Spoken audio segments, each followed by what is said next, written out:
Hey dudes and dudettes, thanks for checking out a Marvel Strike Force video here in G4G. Still getting over being sick, most of the way better. It's been about a week. So we've got a lot to talk about today, and that is there is currently a bit of a protest going on for FoxNext. And that is that there is a large push going on for a boycott of spending within Marvel Strike Force. And it's pretty big because this letter is being penned by some of the biggest alliances currently in the game, with Legion of Cabal and Pants of Hulk being some of the bigger ones on it.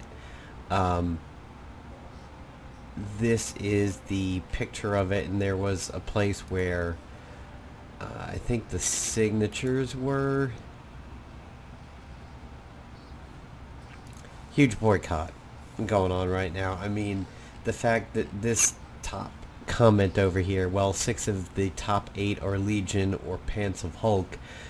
If only these 6 stop spending, I bet it makes a huge impact. The big test will, of course, be Black Suit, Spider-Man, and Cyclops. So I'll pop over to the game a little bit. Let's talk about what the actual boycott letter looks like and see if you agree with what they're standing on. So the letter was penned by Fate's Fury from Legion of Cabal and the Legion family of alliances, and he wants to bring up several points over here to the developers. One is attrition and throttling. Orange Gear economy and Red Stars are completely broken. Players need a means of progress right now for many vets and the supporting player base. It's down to a lottery system where it's thousands and thousands of dollars for mere chance to progress. I'm going to inject my own opinion over here and say I still feel like anything is better than Marvel Contest of Champions. I've never seen a game celebrate duplicates and failure as much as Contest of Champions does. I feel like $5 in that game barely gets you one single Jujubee out of the fucking box, and if you already have a red one, you can spend $5 and wind up getting another red one, and the game's like, congratulations, this is a 2-star version of your 4-star red one, enjoy. And it doesn't even call it a duplicate. You still have to sell the character. But there is definitely a point that they are making over here on this, and that the lottery system or the gacha system is pretty bad. Orange Gear has no means to be obtained in the quantities needed. Instead, they're needed randomly, and they're actually not targetable. Furthermore, the gear has a huge paywall on it. It's more than double the cost of the purple tier. New content, and this is a big one for a lot of people. It is understandable the new game modes take time, but the pace at which we get anything beyond new characters it's pretty sad. It makes everybody feel like it's being neglected, and that's true. Characters are a way of getting money out of you. New content isn't. New content is essentially a gift. It gives you something to do within the game, but a new character generally it costs some kind of a currency in there, especially the amount of premium currency ones that have been coming out. I mean, Black Bolt kind of has been the straw that broke a lot of people's backs. Surely not everything is as time consuming as ISO 8. Raids and challenge tiers were released at a much faster pace than the first year. What happened? The lack of new content is having a negative impact on progression and interest of the game.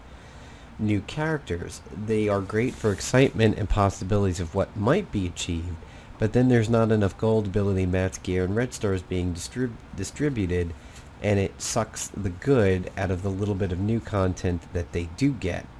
And on top of it, it's compounded by the lack of shards available to get them to a useful level of play.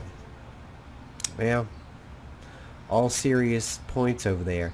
Then they talk about negative progress, where the raids are stealth buffed, not nerfed, which is kind of what's needed. It leads to severe frustrations. The little progress being made is stifled. It needs to stop. Don't even talk about it or cop to it. Just stop. ISO 8, mixed bag, has great potential. Given the history, it is thought that this will be a form of reset like Red Stars were. So if you don't know what ISO 8, you will find it in many of the other Marvel games dating back to Marvel Avengers Alliance, where there were 3 forms of ISO 8. You had ISO 8 that buffed your stats like strength and hit points and stamina to do abilities. You had E-ISO 8s, which affected the character on a whole, like you might have an E-ISO 8 for Iron Fist that says he can counter 3 times in a turn instead of 2, and then you had a ISO 8 which modified a specific ability. Maybe would apply a debuff to an ability or augment it in some way, like there was an A ISO 8 that said unarmed melee attacks cause bleeding. So it'll be interesting to see what they were thinking of, but from what I know, ISO 8 was really backburnered. And does the game even really need ISO 8 when you have regular stars and then you have the red stars to it? I mean, you already have somewhat of a decent degree of customization. Yes, everybody's maxed out Mr. Fantastic is going to look like everybody else's, but red stars being random is of course the biggest factor of that. Half-baked solutions, revamp reward structure, feeding more red star orb fragments, dupes basically, more orange gear fragments. Reward structures in all modes need to have a hard look done. They want real solutions, reward promotion credits, release the Nexus campaigns, which some people have told me that if you go to the character and you're like, hey, where do I get shards for this character? It'll reference Nexus campaigns that aren't even out yet. Give more gold, add characters to the stores or campaigns at the same pace as new characters. I think what they could do there is if they release a new character that takes a more premium form of currency, take somebody who previously was in that slot and drop it more readily into the farmable ones. And I really think what they need to do is stop dropping named and good characters from a farmable campaign mission for a new guy, like say, oh, we're going to remove Captain America here and we're going to put Human Torch there.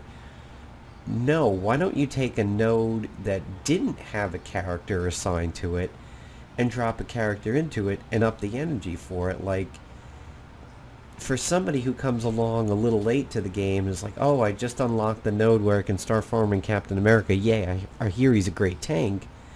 And then all of a sudden they take away one of his 2 farming spots. You're going to kind of feel like shit for that. It's like, okay, Human Torch is here, but I'm so far away from a Human Torch. I was getting close to a captain. Thanks. You just crippled my farming ability over here. I think they need to look at nodes where character shards don't drop and drop the new heroes into that and maybe up the energy cost. I don't understand why they aren't doing that. The end game. FoxNext, your frustration game design philosophy is evolved into a predatory, abusive, and repulsive dynamic that has sucked all of the oxygen out of the room. We no longer breathe in this environment, and we are prepared to do and have already started what they're doing, and they want content creators and press coverage.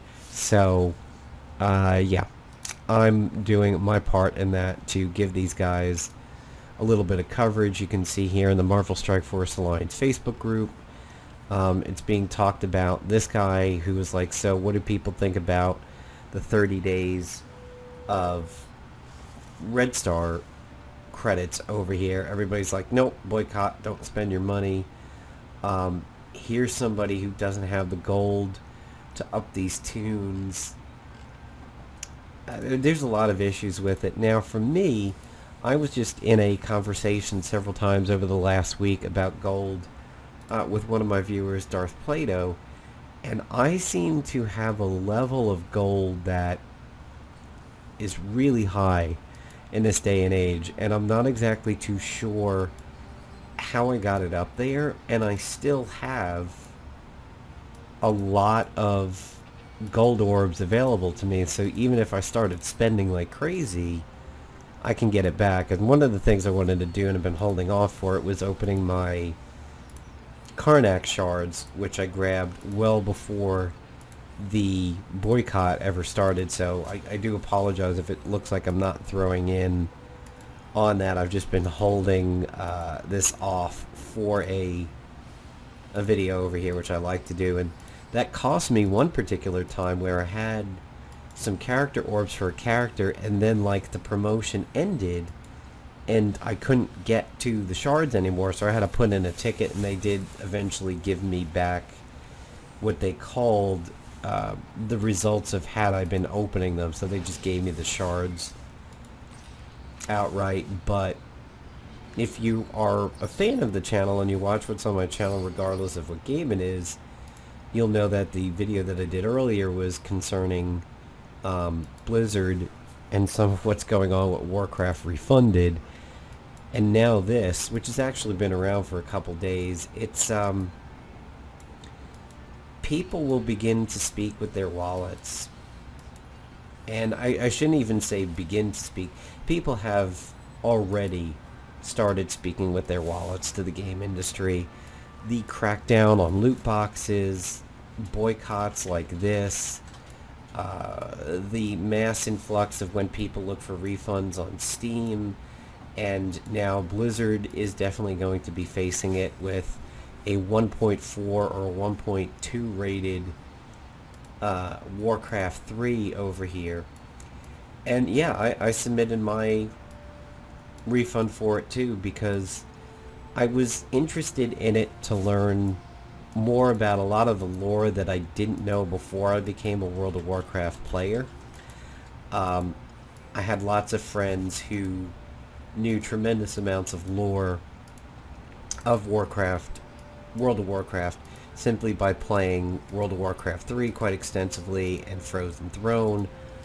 I got most of the way through the game, and I do remember a lot of the plot, but I didn't quote-unquote live in it, so there's just a lot of history for WoW that I'm not as up on as other people. I was like, this will be a chance for me to fix that. I'll be able to play the game in a new, modern aesthetic, and you know, get back to RTSs, which I left behind so long ago. I haven't played an RTS, and I really have no idea how long. It might have been Warcraft 3 Frozen Throne was the last one that I did, perhaps like Dune 2000 or something like that. So we want your feedback. What's your favorite thing about Marvel Strike Force? Rate us and leave a review. Yeah, rate it 1 star. Go the boycott. That's my favorite thing about it.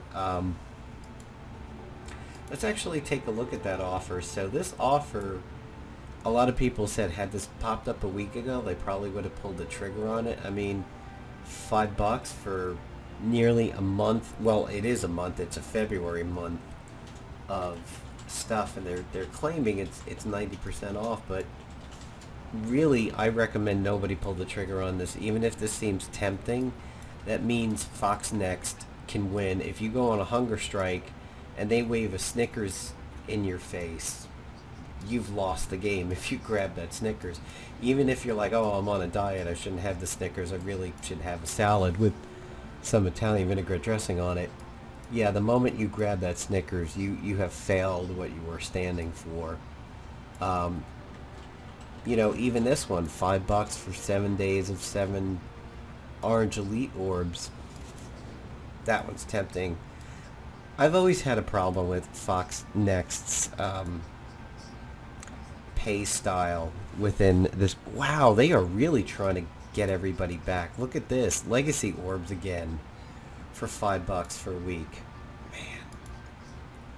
They're trying. They are really trying to put cheese in the mousetrap to get everybody to come back out of their hole. And you know what? They're basically Tom out of Tom and Jerry here. The moment you stick your head out of that mouse hole to grab even a whiff of that cheese, they're just going to clobber you over the head. And you really do the boycott a disservice if you commit to any of those, no matter how tempting they are. And I always like to get Gamora, because my Gamora is capped out, so that becomes Ultima Shards there for me.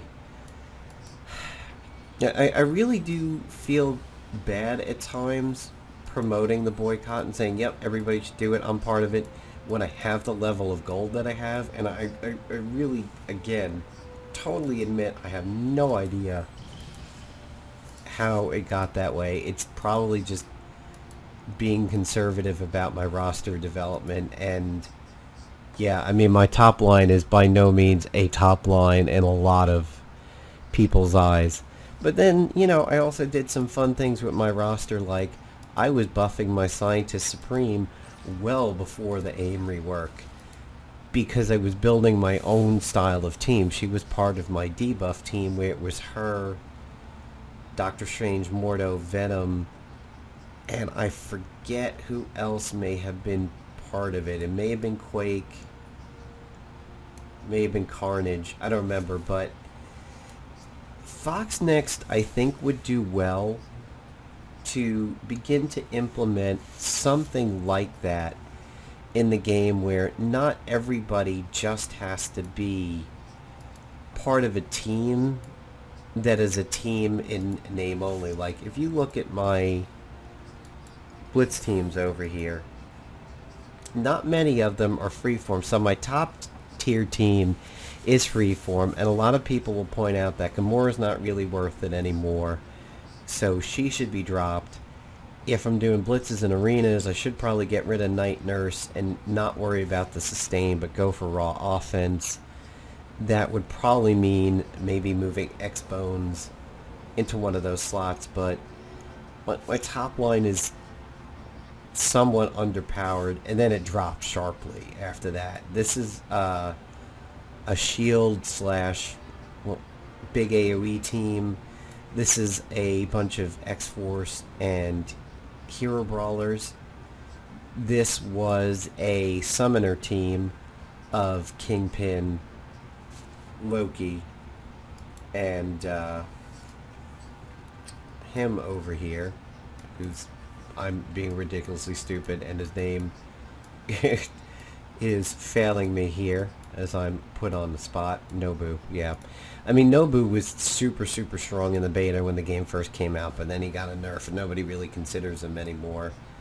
Spider-Verse team, my Green Goblin is way too far ahead of my Sinister Six team, so he's not part of it. This is a Mystic slash Cosmic team, and then it pretty much goes along the ties that bind. So here's a Brotherhood team, here's a Kree team, here's a Hand team. This is a Power Suit team. Sinister Six with Punisher as a guest. AIM with Graviton because my Scientist Supreme is way too far out of their league. A mixed evil mutant slash mercenary slash Cable is a mutant team over here. Asgardia with Star-Lord because my Loki's way too strong for them. And then this is a lower ranked Hero Brawler team. I really wish this game would begin to develop teams that don't necessarily fall along the lines of a big topic heading. Like, oh, here's Fantastic Four. We're going to make this team just everybody that's Fantastic Four. It'd be nice if they could do a few more things like the Hero Brawler, where you can get people put together based on what their abilities do. And even not just in their title, like Hero Brawler is still a title team. It'd be nice if, like, they did similar things to what Marvel Avengers Alliance did, where you have a team that puts out bleeds, but it also has people on the team that exploit bleeds in some way, shape, or form. Like, for every stack of bleed on the enemy team, it's Morbius, and he gains health. Something like that. Like, that would be cool, and that's more out-of-the-box thinking, and it allows people to kind of design their Legos not based off of the instructions, you know? It's like, so I have these two space kits over here. I'm going to combine them into one giant ship instead of these two little ships that the instructions tell me how to build. That was the good thing about Marvel Avengers Alliance, and even DC Legends allows you to do similar team ups like this. This game kind of deals hard and fast more with titles like, oh, this is a Spider-Verse team, this is a Shield team, this is a it's a mutant team or a Ravager team. It'd be nice if you could build teams based off of abilities. And you can. You certainly can do debuff teams, and that is one of the lines of experimentation that I did early on, and that's where I thought Scientist Supreme was so good. The fact that she could just slather the enemy team with debuffs, and then here comes Venom to spread them, and if you got somebody who could put out a heal block, you had a little bit of strategy, like you waited before Venom used the spread move by getting the heal block out first. I like that kind of thinking. I like out-of-the-box thinking, and I think for me where that started mostly was because of Magic the Gathering, and designing decks based off of interesting ties that bind things together rather than saying, this is a cleric deck, this is a zombie deck, maybe there's a card in there that buffs zombies and skeletons, so you build a zombie skeleton deck based around two cards that buff both sides. That's the kind of thinking that I like in games like this, and unfortunately Marvel Strike Force is just a little crippled in that regard. And when a team comes along that can't be formed because several cogs were missing until recently, you have sort of what you see here on this team. So you have a Marauder, but I can't really do much with a Marauder team right now because they're so split across my power levels. And, your choice at that point is to basically build 3 or 4 person teams with guests that sort of work. Or you spend massive amounts of gold and resources to take that one missing cog and just basically jack them up super fast so that they can join the main team. And that's like what I have with like my Green Goblin. I'll show you my Sinister Six team in a second. You'll see how badly my Green Goblin is so far ahead of them. One of the recent ones that I did is that I got my Magneto, put a lot of work into him, and took him away from this team. He was actually in Cable slot, and I was able to push him to be with the rest of the Brotherhood. And it took, a little bit of time. Not the most amount of time in the world, but, I didn't do it instantly. And, these teams are fun. My defenders are nowhere. My defenders are pretty trash for the most part because I find the defenders boring. I don't care how meta they are or how powerful they are. They're just a boring team to me, and Jessica Jones has been a shit character in every single game prior to this. So to put effort into a tune that I've hated since, I don't remember what year she showed up in MAA 2014, and she's trash in Marvel Future Fight. So here's Green Goblin sitting with my Spider-Verse. He's at 24.5. And here's the rest of my Sinister Six at about 10 to 12k. And that's where you have the reverse issue, where you have a good, super established character that's maybe had a part on some other team, and now the rest of the team comes up like Sinister Six did. You're not trying to get one person to catch up to a group. Now you're trying to get a whole group to catch up to a person. FoxNext needs to do something like that and make that a little bit more palatable. I mean, if you remember back in the beginning of the game, everybody's biggest complaint is like, hey, all those beta players were able to get really good Black Widows, and she's good. I can't do that.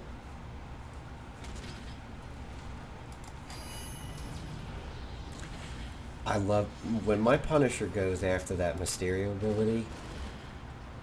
I just love watching everybody fall out and just get 2 or 3 kills every time he does that.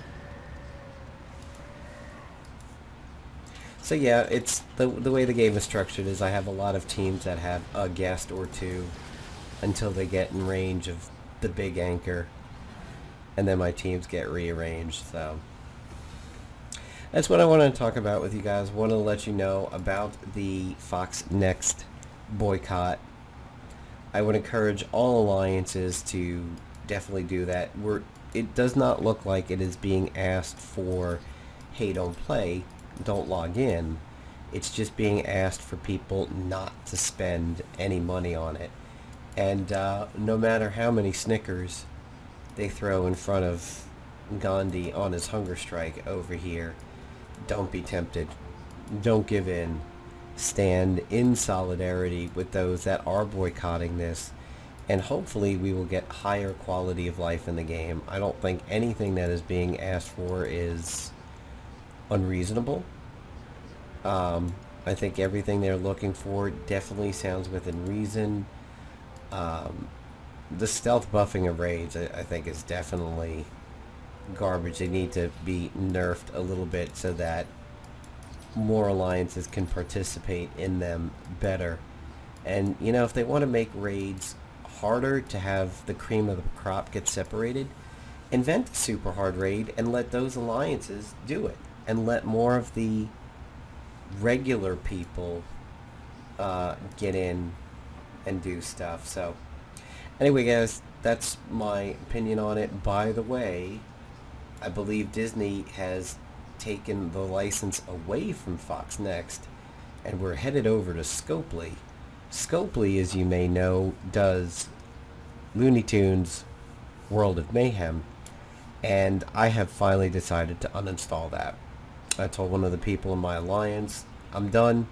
Kick me if you want. He was sad by it because we share a lot of other games together, but I just couldn't take it anymore with Looney Tunes. My characters hit a wall where the striped dynamite was what I needed to progress, but I couldn't get my characters really within range to earn the striped dynamite. The inclusion of the arena as part of your dailies was super time consuming and annoying.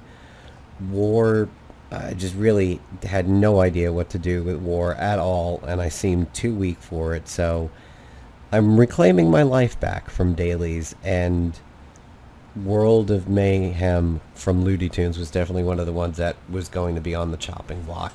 I'm not invested in that game enough to continue caring about it, so uninstalled it goes, and my girlfriend doesn't have to listen to the incessant laughter of the characters in that game when you go idle. Like, I step downstairs to get a drink, and there's Sylvester Jr. just going woohoo and laughing for 5 minutes straight. She wants to throw a brick through my monitor. But anyway, let me know what you think about the boycott. Let me know if your alliance is part of the boycott, and if you're going to be able to resist those really cool $5 offers. Take care, everybody, and have a good one.